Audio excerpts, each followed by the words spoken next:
رزق کی تنگی کی وجہ سے لوگ پریشان ہیں، غربت، افلاس، فقر، سمجھ نہیں آتی کیا کریں۔ اللہ کے رسول صلی اللہ علیہ وسلم نے اگرچہ بہت ساری دعائیں بتائی ہیں اس کے لیے، لیکن کچھ دعائیں ایسی ہیں جو گویا اسم اعظم ہے، مانگنے کا اللہ کے رسول صلی اللہ علیہ وسلم نے ڈھنگ اور طریقہ بتایا ہے، اور بڑے جچے تلے الفاظ اللہ کے رسول صلی اللہ علیہ وسلم کے۔ طبرانی کی روایت ہے، الجامع الصحیح کے اندر بھی ہے، عبداللہ بن مسعود رضی اللہ تعالیٰ عنہ روایت بیان کرتے ہیں، رسول اللہ صلی اللہ علیہ وسلم مجلس میں بیٹھے ہوئے تھے، ایک شخص آیا، آ کے کہنے لگا اللہ کے رسول آپ کا مہمان ہوں اور بھوکا ہوں، کھانے کے لیے کوئی چیز چاہیے۔ تو صحابی فرماتے ہیں فَأَرْسَلَ إِلَىٰ أَزْوَاجِهِ يَبْتَغِي مِنْهُنَّ طَعَامًا، اللہ کے رسول صلی اللہ علیہ وسلم نے باری باری اپنی ساری بیویوں کی طرف ایک شخص کو بھیجا کہ پتہ کر کے آؤ مِنْهُنَّ طَعَامًا، کچھ کھانے کے لیے گھر میں ہے؟ کہتے ہیں فَلَمْ يَجِدْ عِنْدَهُنَّ شَيْئًا، جب وہ واپس آیا تو کسی بیوی کے گھر میں کوئی چیز کھانے کے لیے نہیں ملی۔ کیا ہے؟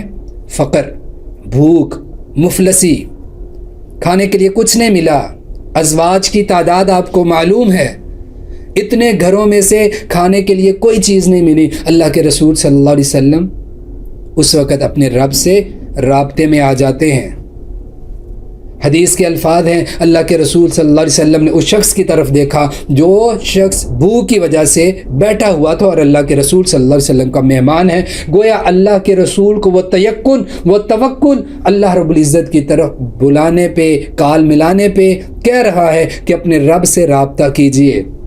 اللہ کے رسول صلی اللہ علیہ وسلم فرماتے ہیں اللہم انی اسألک من فضلک و رحمتک، یاد کر لیں ان الفاظ کو، اللہم انی اسألک من فضلک و رحمتک، اتنے الفاظ۔ پھر آگے آپ نے فرمایا فإنہ لا یملکها الا انت، اے اللہ میں تجھ سے سوال کرتا ہوں تیرے فضل کا اور تیری رحمت کا۔ کتنے پیارے الفاظ ہیں، فإنہ یملکها، فَإِنَّهُ لَا يَمْلِكُهَا إِلَّا أَنْتَ، اس کا مالک تو ہی ہے، تیرے علاوہ کوئی نہیں۔ اپنی عاجزی کا اظہار، اللہ تعالیٰ کی محبت کا اقرار اور اللہ تعالیٰ کے اختیارات کا اقرار۔ فَإِنَّهُ لَا يَمْلِكُهَا، اللہ تو ہی مالک ہے، إِلَّا أَنْتَ، تیرے علاوہ کوئی نہیں ہے۔ یہ دعا اللہ کے رسول صلی اللہ علیہ وسلم نے مانگی۔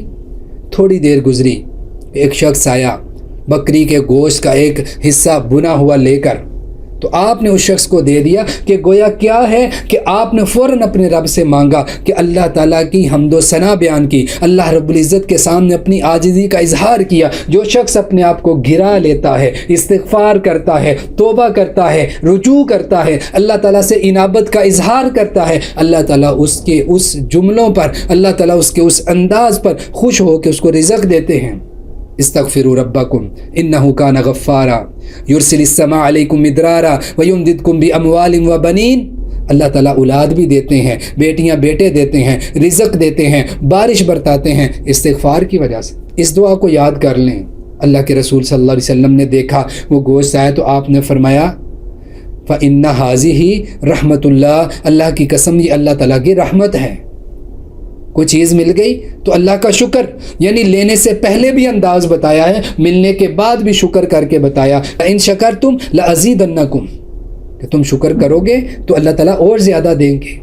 تو یہ دعائیں ہیں چھوٹی چھوٹی جن کو ہم معمولی سمجھتے ہیں، لیکن اللہ نے ان کے اندر خیر اور برکت رکھی ہے۔ اپنی نمازوں کی حفاظت، فرائض کی تکمیل کے علاوہ ان دعاؤں کا اہتمام کریں۔ اللہ رب العزت سے ان اسماء کے نام سوال کریں، ان ناموں کے ساتھ، ان اسماء کے ساتھ، اس صفات کے ساتھ جو اللہ تعالیٰ کو پسندیدہ ہیں۔